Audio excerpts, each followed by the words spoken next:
အားလုံးပဲမင်္ဂလာပါဒီနေ့ Kino Group ဒီကနေပြီးတော့ဆရာကြီးမောင်ခင်မေတူတူပြရေးသားထားရဲ့မြန်မာစကားတန်နဲ့အနက်ဒိတ်ပဲဆိုရဲဆောင်းပါစကားပြေတွေကနေပြီးတော့တကြတန်ရဲ့အနက်ဒိတ်ပဲကဆက်ဆက်မှုရှိကြောင်းကိုရှင်းပြပေးမှာပဲဖြစ်ပါတယ်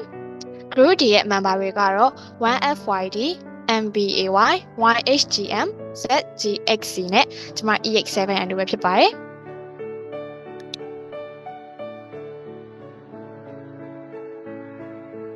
ဆရာကြီးကဒီစောင်းပါကိုမြန်မာစကားမြန်မာစာရုပ်ပုံမှာစာအုပ်ကနေပြီးတော့ကောက်နှုတ်ထားပြီးတော့ရည်ရွယ်ချက်ကတော့မြန်မာစကားအတန်ကြီးရဲ့အနက်ဒိတ်ပဲကဆက်သွယ်ပုံတွေကိုနားလည်သိရှိစေပြီးတော့လူမှုပတ်ဝန်းကျင်တွေပဲမှာလက်တွေ့အသုံးပြုနိုင်စေရမယ်ဖြစ်ပါတယ်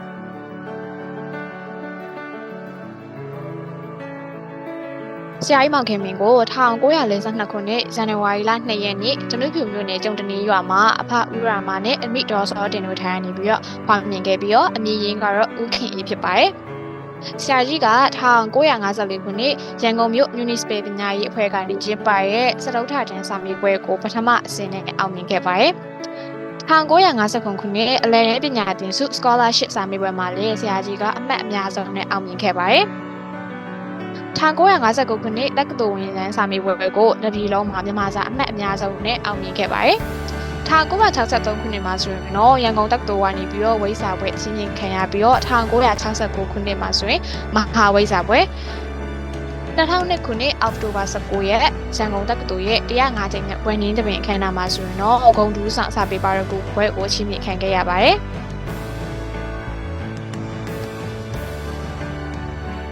ဆရာကြီး1963ခုနှစ်တိန်ကောလိပ်မှာမြန်မာစာဌာနရဲ့ဤပြရာလူလက်ထောက်ကတိကတွဲဖက်ပါမောက္ခအနေနဲ့တိန်ကောလိပ်ရန်ကုန်ဝိစာနဲ့တိတ်ပံတက္ကသိုလ်ဒဂုံတက္ကသိုလ်ပြည်တီရီကောလိပ်နဲ့ရန်ကုန်တက္ကသိုလ်ဆိုင်နေရာတွေမှာတာဝန်အသီးသီးထမ်းဆောင်ခဲ့ပါတယ်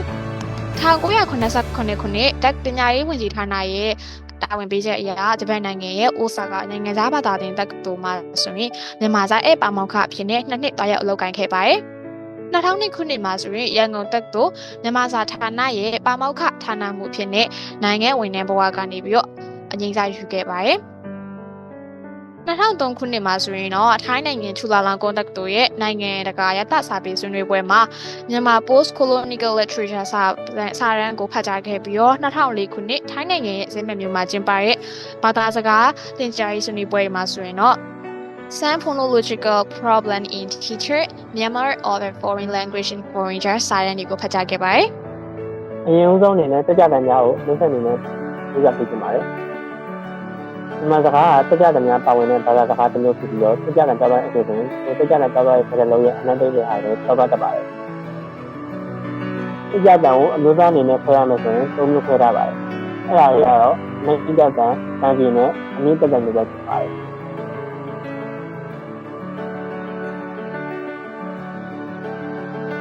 ပထမဆုံးဖြစ်တဲ့အနိဋ္ဌကံကြောင့်ကိုသိကြပြရမယ်။အနိဋ္ဌကံဆိုရင်စာရေးသားအနေနဲ့အောက်မြစ်ပါတဲ့အတန်ဖြစ်တဲ့အတွက်ကြောင့်လို့အနိဋ္ဌကံကိုနောက်တစ်မျိုးအနေနဲ့အမြင့်တက်တဲ့လို့လည်းခေါ်ကြပါတယ်။ဒီအဖွင့်ကြီးကျမ်းနေမှာဆိုရင်တော့အနိဋ္ဌကံကိုတန်လန်းလို့လည်းခေါ်ကြပါတယ်။ဘာလို့လဲဆိုတော့သူ့အတန်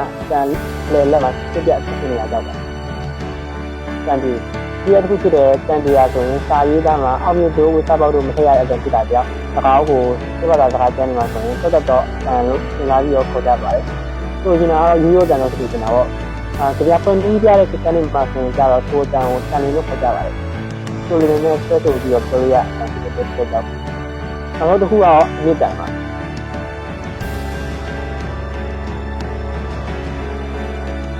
မြေတံဆိုရင်စာရေးသားမှာဆိုရင်ဝစပေါက်ကိုအတိအကျ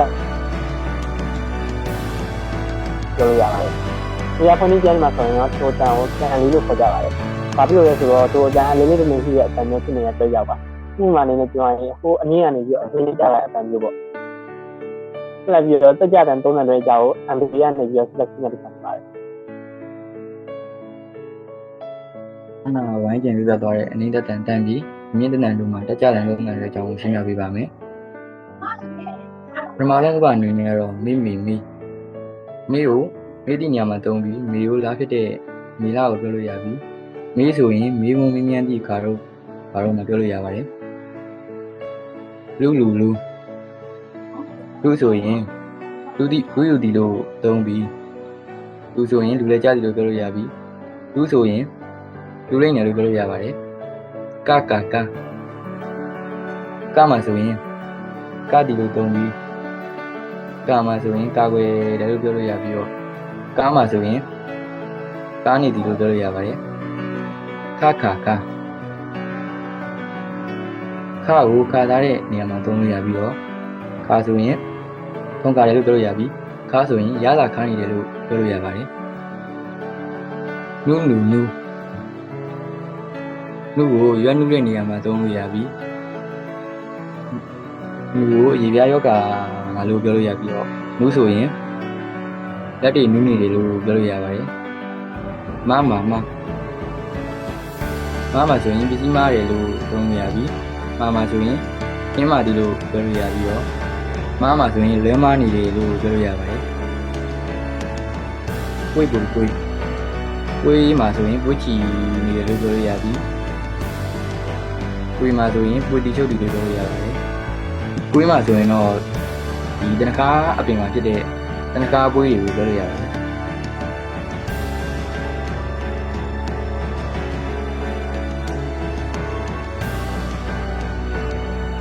နောက်ထပ်ဥမာအနေနဲ့အောင်ဒီအောင်ကိုဘိုင်းအောင်တဲ့နေရာမှာသုံးလို့ရပြီအောင်နေနေတဲ့လို့ပြောရပါတယ်အောင်ကိုတော့ကူအောင်နေတယ်လို့ပြောလို့ရပါတယ်ငင်းကိုတငင်းလုံနေတယ်လို့ပြောလို့ရပြီးငင်းကိုစိတ်ငြိမ်နေတယ်လို့ပြောလို့ရပါတယ်ငင်းကိုတော့စိတ်ငြိမ်ရမ်းတယ်လို့သုံးလို့ရပါတယ်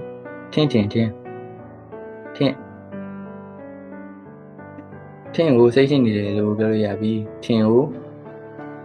တခုထင်မြင်ချက်ထင်တဲ့နေရာမှာသုံးလို့ရပါတယ်ထင်းကိုတော့ထင်းမြင်ရတယ်လို့ပြောလို့ရပါတယ်စောင်းကိုစောင်းလိုင်းဒီလို့သုံးပြီးစောင်းကိုစောင်းချုံထားဒီလို့ပြောလို့ရပြီးစောင်းကိုစောင်းလေးနေတယ်လို့သုံးလို့ရပါတယ်ထူမှာဆိုရင်လက်ဖြစ်တူပြီးထူမှာဆိုရင်စာအုပ်ထူသည်ဒီထူကိုတော့မိကုန်းကိုပြန်ထူတဲ့နေရာမှာသုံးလို့ရပါတယ်တူဒီတူကိုတူဖို့တဲ့နေရာမှာသုံးပြီးတူကိုတူဖြစ်စားနေတယ်လို့ပြောလို့ရပြီးတူကိုထမင်းကိုတူးနေတယ်လို့သုံးလို့ရပါတယ်နောက်ဆုံးဥမာအနေနဲ့ကြောင်းမှာဆိုရင်စိုးရင်ကြောင်းကြနေတယ်လို့ပြောလို့ရပြီးကြောင်းမှာဆိုရင်ကြောင်းတောင်ဖြစ်နေတယ်လို့ပြောလို့ရပြီးကြောင်းမှာဆိုရင်တော့တခုကိုကြောင်းကြနေတယ်လို့ပြောလို့ရပါတယ်စုဒီစုမှာဆိုရင်ဗိုက်ဆန်စုနေတယ်လို့ပြောလို့ရပြီးစုမှာဆိုရင်နှုတ်ခမ်းစုနေတယ်လို့ပြောလို့ရပြီးစုမှာဆိုရင်စူးနေတယ်လို့သုံးလို့ရပါတယ်ခုဒီခုမှာဆိုရင်ခြေကူးထားတဲ့နေရာမှာပြောလို့ရပြီးခုမှာဆိုရင်ဖိမကူနေတဲ့နေရာမှာပြောလို့ရပါတယ်ခုမှာဆိုရင်တော့စာကူးချနေတယ်လို့ပြောလို့ရပါတယ်ကန်ဒီကန်မှာဆိုရင်ကန်လိုက်တဲ့နေရာမှာပြောလို့ရပြီးတော့ကန်မှာဆိုရင်ဘောလုံးကန်နေတယ်လို့ပြောလို့ရပြီးကန်မှာဆိုရင်မျက်စိကန်နေတယ်လို့သုံးလို့ရပါတယ်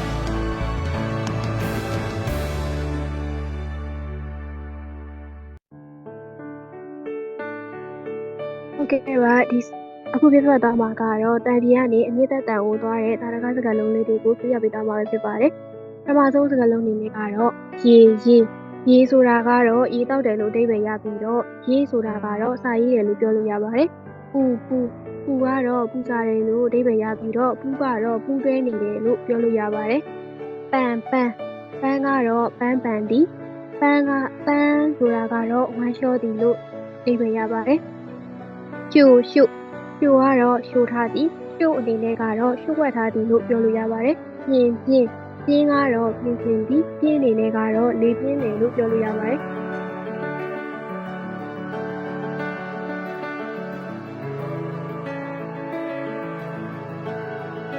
ဟုတ်ကဲ့ပါနောက်ထပ်တာရကစကားလုံးလေးအနေနဲ့ကတော့ဝါဆိုတာကတော့အယောင်ဝါတယ်လို့ပြောလို့ရပြီးတော့ဝါဆိုတာကတော့အမြင်အာရုံဝါသည်လို့အဓိပ္ပာယ်ရပါတယ်စင်ကတော့စင်ကြယ်သည်စင်ဆိုတာကတော့လှုပ်ရှင်တယ်လို့ပြောလို့ရပါတယ်မိုင်းကတော့တွေးမိုင်းသည် မိုင်းအနေနဲ့ကတော့စိတ်ထိုင်မိုင်းဒီလို့အဓိပ္ပာယ်ရပါတယ်ဟုံဆိုတာကတော့လေဟုံစမ်းနေတယ်လို့ပြောလို့ရပြီးတော့ဟုံးအနေနဲ့ကတော့လေတဟုံးတိုက်တယ်လို့ပြောလို့ရပါတယ်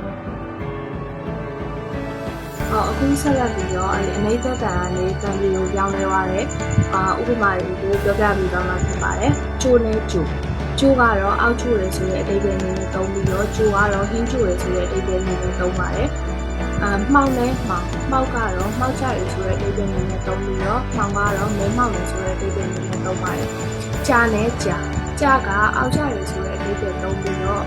ကြာကကြတော့အချင်းကြာရယ်ဆိုတဲ့အဓိပ္ပာယ်နည်းနဲ့သုံးပါတယ်ကြီးနဲ့ကြီးကကြတော့ကြီးပြီဆိုတဲ့အဓိပ္ပာယ်နည်းနဲ့သုံးပြီးတော့ကြီးကတော့ကြီးတယ်ဆိုတဲ့အဓိပ္ပာယ်နည်းနဲ့သုံးလာပါတယ်စိတ်နဲ့စိတ်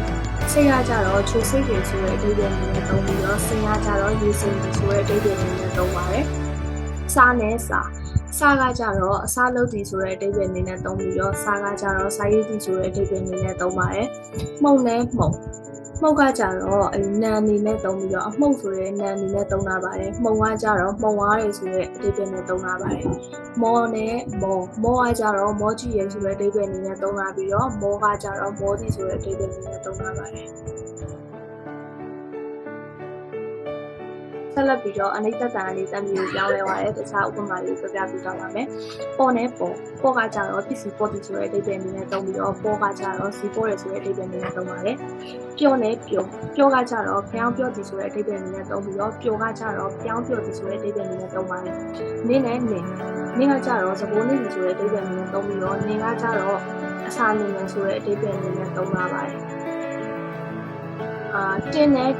တင်းကကြတော့ရုပ်ရည်အသင်းသေးရှိရဆိုပြီးတော့သုံးလာပြီးတော့တင်းကကြတော့ကျေးဇူးတင်နေဆိုတဲ့အဓိပ္ပာယ်နဲ့သုံးလာပါတယ်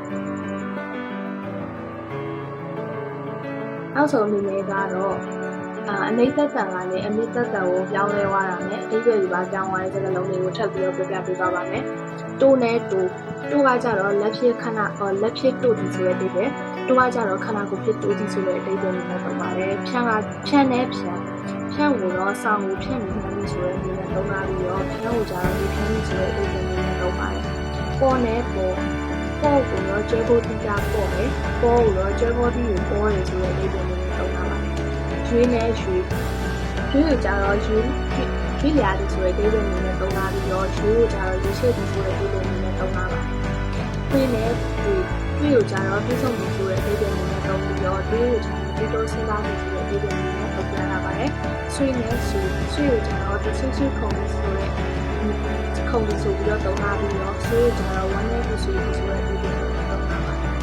နောက်ဆုံးဥပမာလေးအနေနဲ့ရင်းနဲ့ရင်းကိုကြတော့အသီးတွေရင်းနေဆိုပြီးတော့သုံးလာပြီးတော့ရင်းကိုကြတော့အနာတွေရင်းနေဆိုတဲ့အဓိပ္ပာယ်နဲ့သုံးလာပါတယ်ကိုယ်နဲ့ကိုယ်ကိုကြတော့စပိန်ကိုလေကိုကြတော့လက်ကင်နေကိုနေဆိုပြီးတော့သုံးလာပါတယ်တင်းနဲ့တင်းကိုကြတော့ကျိုးချီတာအတင်းဖြစ်တယ်တင်းကိုကြတော့ကျိုးချီတာတင်းလုံးနေဆိုပြီးတော့သုံးပြလာပါတယ်